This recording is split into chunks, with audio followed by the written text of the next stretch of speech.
I think an overrated concept in resistance training is definitely that there is the existence of climbing specific exercises. Weightlifting and resistance training is pretty widely accepted among elite sports, but within rock climbing, it can still remain pretty controversial. So we asked 5 elite rock climbers their take on how this should be applied to rock climbing. Question number 1 was, how much does weightlifting or resistance training play into your overall training schedule? In like a classic base training week, I will often have probably about 4 to 5 conditioning sessions, and usually the way I will structure that will be I will do my climbing in the morning, and then if I have extra work to do in the afternoon, I will do that alongside my conditioning.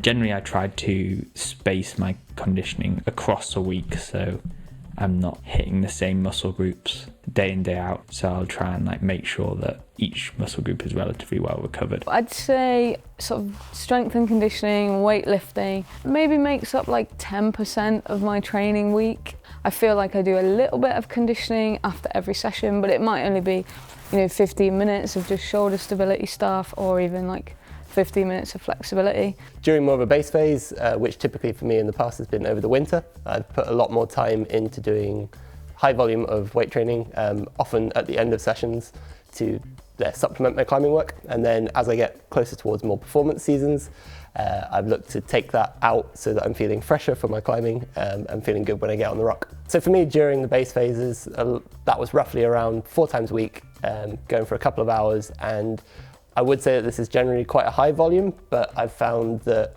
having a strong body is an important part of my climbing. And during those times, I'm not focusing on performance outdoors, so it doesn't impact my climbing as much. I would say I do a fair amount of weights. For me and my profile, I think this is important because I'm not a naturally strong climber.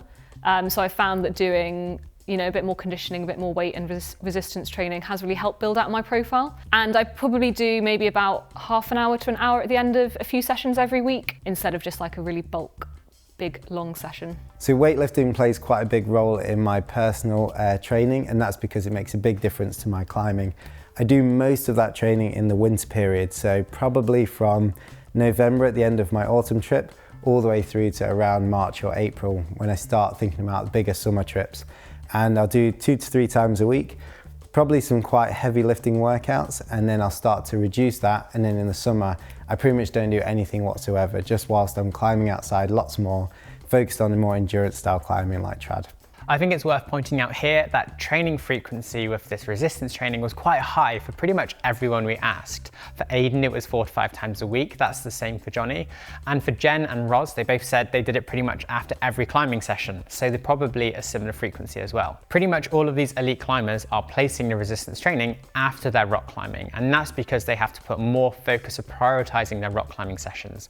Sometimes weightlifting after rock climbing gets criticized for the amount of quality you would be able to put into those weightlifting sessions. But even at this level with elite climbers, they need to make some sacrifices just because of practicalities of getting in your quality climbing sessions, which take priority, and also putting in supplementary weightlifting for other beneficial reasons. Something both Johnny and Ollie said here was using a form of periodization. Essentially, they said they trained more of this weightlifting in their off season.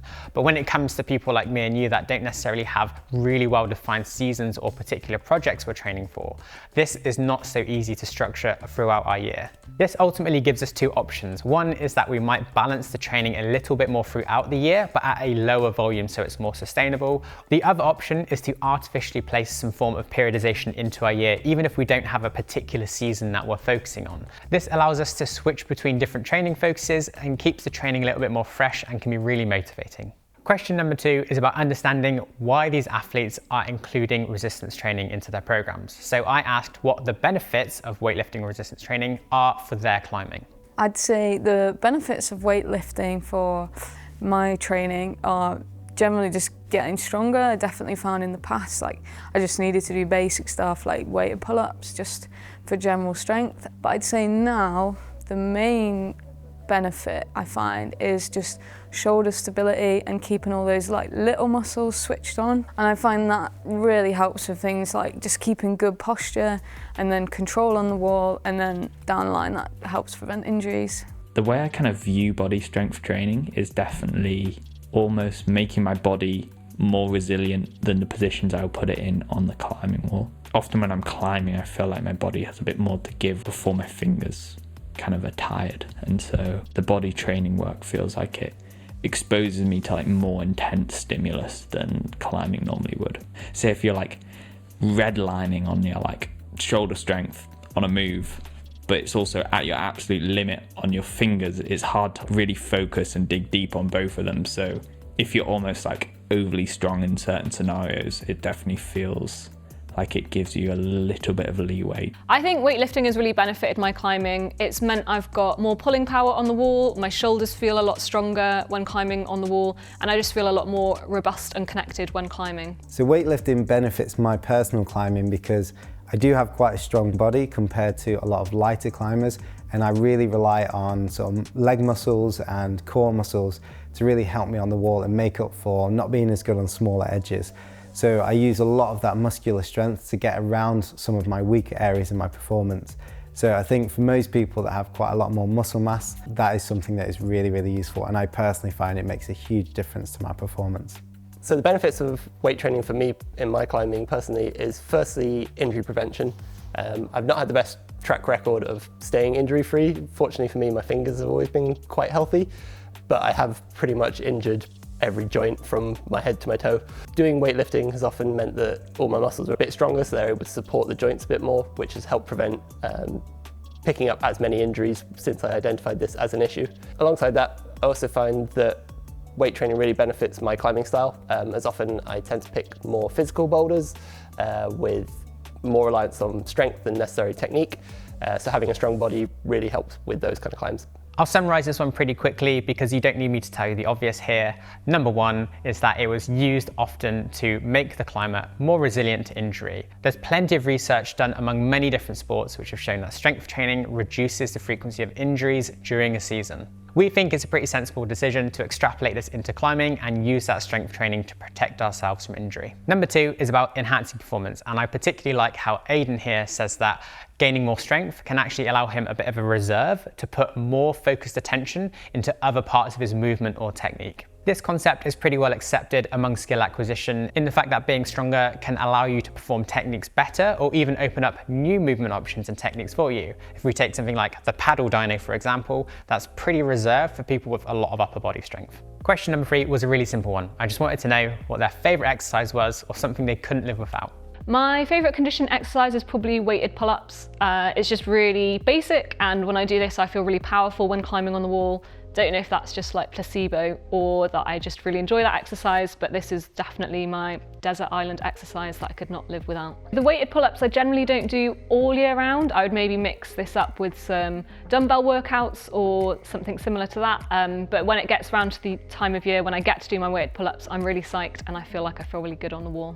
I now do a lot of like banded shoulder work. So in the past I've really advocated the external rotations and then kind of migrated to like the pronated external rotations, which felt like they targeted a slightly more applicable range. And I've now gone from that to like essentially standing vertically with like a TheraBand attached almost at head height above you, and with the band around my wrist. It's kind of like it's not like a thin flimsy TheraBand, it's like a pretty substantial one.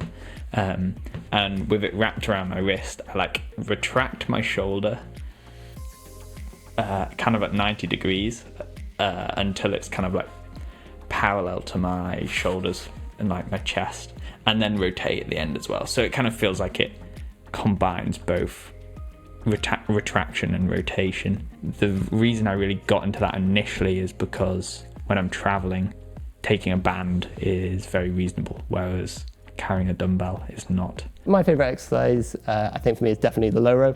I think this really translates into my climbing style because often I like climbing on steep things where you're often pulling your body in towards the wall. So it works similar muscles to pull-ups, but in a slightly more sport-specific way. Or I'd say my favourite exercise at the minute, it's got to be trending, is this one. The old shoulder rotations. It took a little while to notice progress with those actually, but now I definitely find it it really just helps my shoulders feel healthy. But then recently I've noticed I can just like lock way lower as well, which has been super useful on like static moves. It's quite hard to say what my favourite weightlifting exercise is, but right now I've got two that are kind of my favourites. One being a bent over row, and that's because I do struggle with the high range of pulling motions and getting really close to the wall, slightly longer arms, so that's something I really work on by doing a bent over row. And then also doing a cable axe chop. It's the best core workout whatsoever, best core exercise. So doing a cable axe chop with loads of weights is something I really enjoy, and I tend to do throughout the whole weightlifting period. As you can tell, there's not one preferred exercise across all these elite climbers. Generally, people are going to pick a favourite exercise based on how it suits their specific goals or their specific climbing style. However, when it comes to climbers that don't climb at such an elite level or have such specific goals, I actually think the most important thing about preferred exercises is finding something that you just really enjoy doing and makes you feel better when you climb on the wall. This is kind of what Roz says when she said pull-ups just make her feel better and more powerful on the wall. Question number 4 was, what do you think is an overrated concept or overrated exercise within resistance training? I think an overrated concept in resistance training is definitely that there is the existence of climbing specific exercises. And the reason I say that is because I feel like everyone has their own climbing style, and you can't necessarily dictate what climbing style is best. And depending on your climbing style, different forms of resistance training will benefit your style in different ways.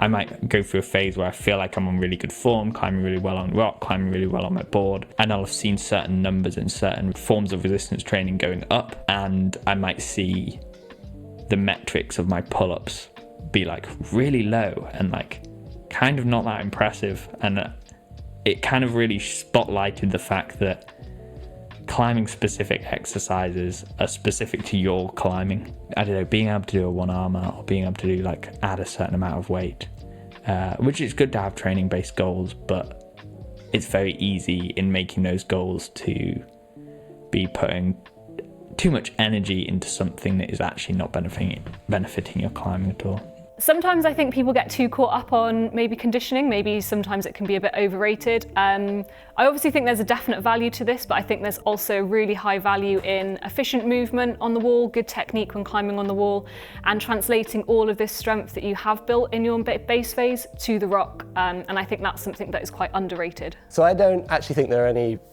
overrated exercises. I think it's just more just how about people use them. Generally speaking, if you need to address a certain muscle type, then there is going to be a weird specific exercise that will work really well for that. And if your goals need you to increase your strength there, then that's going to be useful. This doesn't mean that everyone should be doing absolutely everything all the time. And it's more just about knowing what you're training for and what you want to feel good for. So maybe something that isn't overrated, but I think is overemphasized, is the likelihood of gaining weight from doing weight training. Realistically, it's pretty challenging to actually put on a significant amount of body weight, and I don't think it's something that we should be worried about increasing, especially if you also feel that you're climbing well on the wall at the same time. I'd say the most sort of overrated concept with weightlifting is thinking it needs to make up like 50% of your training volume. Like, actually, to get better at climbing, I think you're better just doing more climbing generally. So I personally find max strength training in a lot of muscle groups overrated for climbers. So doing stuff around the shoulder girdle, around the lower body, you don't really need to be doing max strength. If you're working a movement and you're training that movement pattern and you're conditioning the muscles, climbing's going to do the rest. The pulling muscles, everything that you used in climbing a lot more, can benefit from that max strength. So max strength pull-ups really translates. But max strength shoulder rotations, max strength squats, I personally don't think makes a huge difference. You're better off doing something which is focused on form, maybe slightly higher reps if you wanted to, but is more focused on the movement, not just the load. I think the common theme here was that people might be spending too much time focusing on their weightlifting or resistance training and putting more focus on that than on their actual climbing. To try and avoid this in your own training, it's worth asking why. Asking the question why you're doing this instead of climbing. As Johnny said, there's multiple exercises which can pretty much always be useful if that climber has a specific need for it. And I do think certain exercises often get demonized for being useless or non-specific to rock climbing, and I think it's worth considering that that individual might still have a good rationale for it. So we didn't just leave it there and ask these climbers only about resistance training and weightlifting. We actually continued on and asked them a bunch of questions about technique training and how they apply that to their own climbing. So if you think this video concept worked well and you want to see us go further into more topics like technique, let us know in the comments below. And of course, make sure you're subscribed and you have the bell notification turned on so you can see that video when it comes out. Thanks for watching. We'll see you next time.